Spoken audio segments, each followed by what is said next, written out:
नमस्कार मित्रांनो, पुन्हा एकदा सर्वांचं स्वागत आहे आपल्या इझी ट्रिक्स या यूट्यूब चॅनलवर. जर तुम्ही या चॅनलवर नवीन असाल तर लाईक आणि सबस्क्राईब करायला विसरू नका. चला तर आपण आज माहिती घेऊया माझी लाडकी बहीण योजना या विषयावर. या संदर्भात महाराष्ट्र सरकारने नुकतीच अजून एक सुधारित शासन निर्णय पारित केलेला आहे आणि या शासन निर्णयानुसार या योजनेमध्ये कोणकोणते चेंजेस करण्यात आलेले आहे या विषयावर तुम्हाला या व्हिडिओमध्ये पूर्ण माहिती भेटणार आहे. तसेच जर तुम्ही नारी शक्ती दूत हे ॲप्लिकेशन वापरून तुमचा अर्ज भरणार असाल तर तुम्ही ते अर्ज भरताना कोणकोणत्या चुका टाळायला पाहिजे ह्या विषयावर सुद्धा तुम्हाला मी थोडक्यात माहिती देणार आहे. तर तुम्ही हा व्हिडिओ शेवटपर्यंत बघा.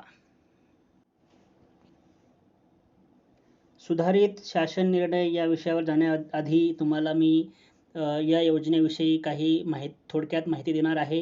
उदाहरणार्थ कागदपत्र, पात्रता, अपात्रता आणि या योजनेअंतर्गत तुम्हाला कोणत्या पद्धतीचे लाभ भेटणार आहे.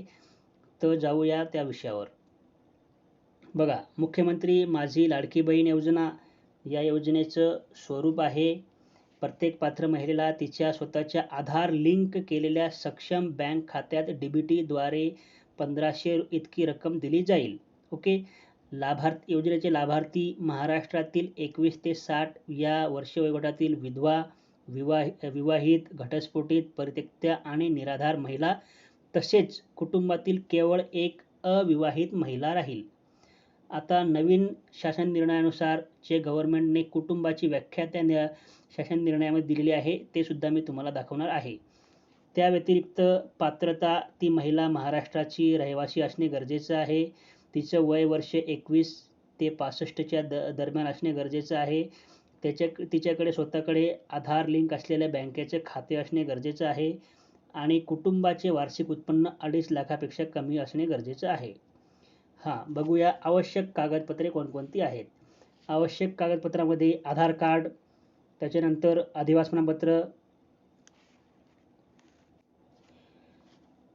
प्रमाणपत्र नसेल तर महिलेचे 15 वर्षापूर्वीचे राशन कार्ड किंवा 15 वर्षापूर्वीचे मतदान कार्डही चालेल. तसेच जन्मदाखलासुद्धा चालेल.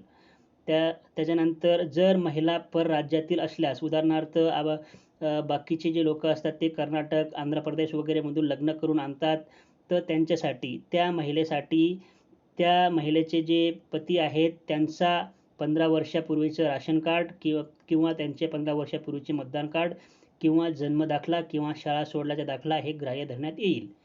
तसेच वार्षिक उत्पन्न 2.5 लाखापेक्षा कमी असणे आवश्यक. जर उत्पन्न दाखला नसेल तर तुम्ही पिवळे किंवा केशरी शिधापत्रक हे सुद्धा तुम्ही अपलोड करू शकतात. शुभ्र शिधापत्रक असल्यास अथवा कोणतेही शिधापत्रक नसल्यास वार्षिक उत्पन्न 2.5 लाखापर्यंत असल्याचे प्रमाणपत्र आवश्यक. जर तुमच्याकडे पांढरे रेशन कार्ड असेल तर तुम्हाला ते वार्षिक उत्पन्नाचा दाखला देणे आवश्यक आहे. अर्जदाराचे हमीपत्र, मागच्या व्हिडिओमध्ये तुम्हाला सांगितलेलं होतं की हमीपत्र कुठून डाउनलोड करता येईल. तसेच बँक खात्याचे तपशील, अर्जदाराचा फोटो. जो आता सुधारित शासन निर्णय आलेला आहे त्या शासन निर्णयामध्ये सांगितलेलं आहे जर महिला अर्ज करण्याच्या ठिकाणी उपलब्ध नसेल तर त्या महिलेचा पासपोर्ट साईजचा फोटो काढून अपलोड केला तरी चालेल. अपात्रता, तुम्हाला जसं की 2.5 लाखापेक्षा जास्त उत्पन्न नसावे, तसेच कोणी आमदार किंवा खासदार नसावे घरामध्ये. त्याच्यानंतर तुमच्याकडे 4 व्हीलर गाडी नसावी ट्रॅक्टर वगळून. असे बाकीचे क्षुल्लक अपात्रतेची कारणं आहेत. जर तुम्ही नारी दूत हे ॲप्लिकेशन वापरून अर्ज करणार असाल तर डॉक्युमेंट अपलोड करताना ह्या चुका टाळा. आधार कार्डचे दोन्ही साईडचे फोटो काढून ते फोटो कोलॅज करून अपलोड करा. तसेच जर तुम्ही उत्पन्न प्रमाणपत्राच्या जागेवर पिवळे किंवा केशरी रेशन कार्ड अपलोड करणार असाल तर रेशन कार्डचे पहिलं पेज आणि शेवटचं पेज, ज्या पेजवर लाभार्थी महिलेचं नाव असेल ते दोन्ही पेज एकत्र करून ते अपलोड करा.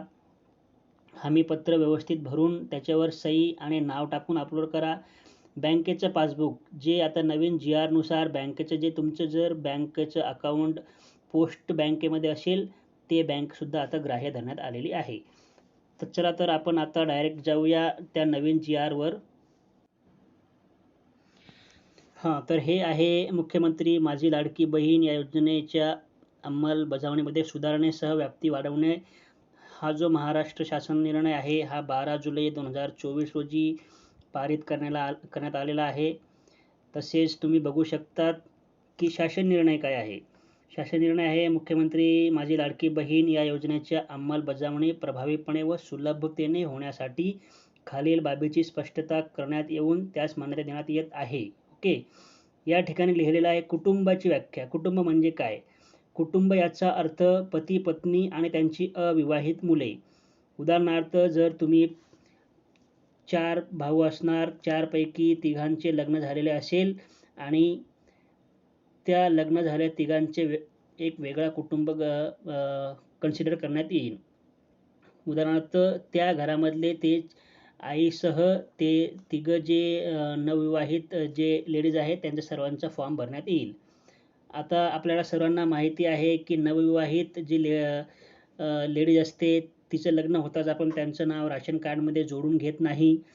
तर ह्या गोष्टीमुळे अपात्रता न होण्यासाठी सरकारने असं निर्णय घेतलेला आहे की त्या नवविवाहितेचे जे पती आहेत त्यांचे राशन कार्डमध्ये जे जर नाव असेल तर ती महिला त्या ठिकाणी पात्र आहे. तसेच जर आपण बघतो की बाकीचे बरेच लोक आता कर्नाटक वगैरे बाह्य राज्यातून लग्न करून आणतात. तर त्या महिलेच्या संदर्भात त्या महिलेच्या पतीकडे महाराष्ट्र राज्याचा अधिवास प्रमाणपत्र किंवा जन्मदाखला किंवा 15 वर्षापूर्वीचे रेशन कार्ड किंवा 15 वर्षापूर्वीचे मतदान कार्ड असेल तर ते ग्राह्य धरण्यात येईल.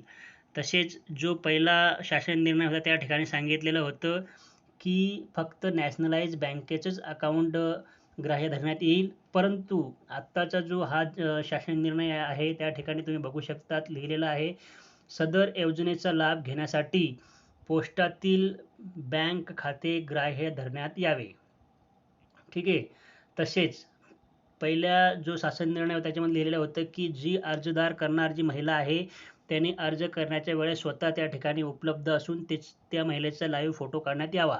परंतु या शासन निर्णयानुसार या ठिकाणी लिहिलेलं आहे की योजनेच्या ऑफलाईन अर्जावरील लाभार्थी महिलेचा फोटो काढून तो ऑनलाईन अर्ज दाखल करण्यासाठी ग्राह्य धरण्यात यावे. म्हणजे फोटोचा फोटो काढला तरी ते व्हॅलिड म्हणजे कन्सिडर केलं जाईल. ठीक आहे. तसेच